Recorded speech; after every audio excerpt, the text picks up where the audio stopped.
Bismillahirrahmanirrahim. Assalamu alaikum wa rahmatullahi wa barakatuh. Bienvenue à tous.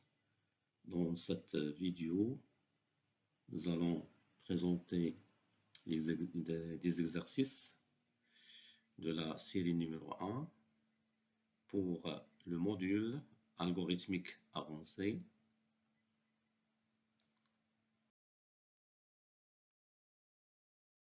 Alors, ce cours est suivi par les étudiants de la première année génie informatique, l'INSA de Khouryga.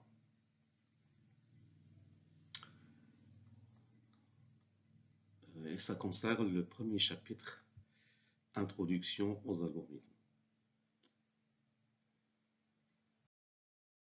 Bon, je donne tout d'abord les énoncés. Voilà, donc cette vidéo elle va concerner la partie sur les notations asymptotiques. L'exercice 1. Bon, on considère un ordinateur dans lequel chaque instruction est exécutée dans un temps de 10 à la puissance moins 6 secondes. On exécute un algorithme qui utilise pour des données de taille n, fn instructions, où fn est l'une des fonctions suivantes, ln de n, n fois ln de n, n carré, n3 et 2 à la puissance n. Alors la question, remplir un tableau avec lequel vous calculez le temps d'exécution de l'algorithme selon les valeurs de la taille n qui est égale à 10, 20, 30 et 60 et bien sûr selon la fonction f de n qui indique le nombre d'instructions de l'algorithme. Exercice 2. Alors montrer que petit 1, n carré est un grand taux de 10 à la puissance moins 5 fois n3 de 25n4 moins 19n3 plus 13n carré est égal à grand θ de n4. Bon, bien sûr, en utilisant la définition des notations asymptotiques. Et petit 3, 2 à la puissance n plus 100 est égal à grand taux 2 à la puissance n.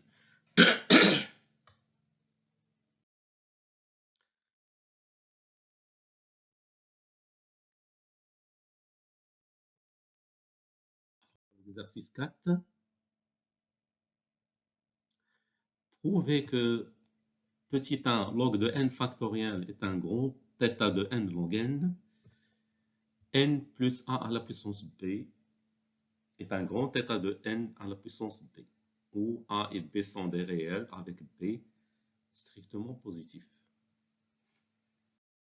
L'exercice 5. Prouver ou démentir chacune des affirmations suivantes. Si Fn est un grand taux de G de n, alors G de n est un grand taux de F de n. Si Fn est un grand taux de G de n, alors Fn plus G de n est un grand taux de G de n. F de n plus G de n est un grand θ de minimum de Fn G de n.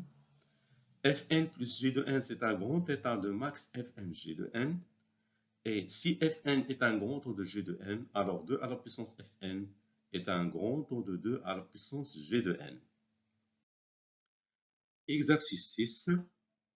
Soit f une fonction continue, donc bien sûr croissante, et m et n deux entiers, tels que m est inférieur strict à n. Montrez que l'intégrale de m-1 n de fx d de x est inférieure ou égale à la somme de k égale à m jusqu'à n de f de k, et elle est inférieure ou égale à la somme de k de m à n plus 1 de f de x d de x. Bon, cette propriété ou cette formule s'appelle la formule de l'approximation par intégrale.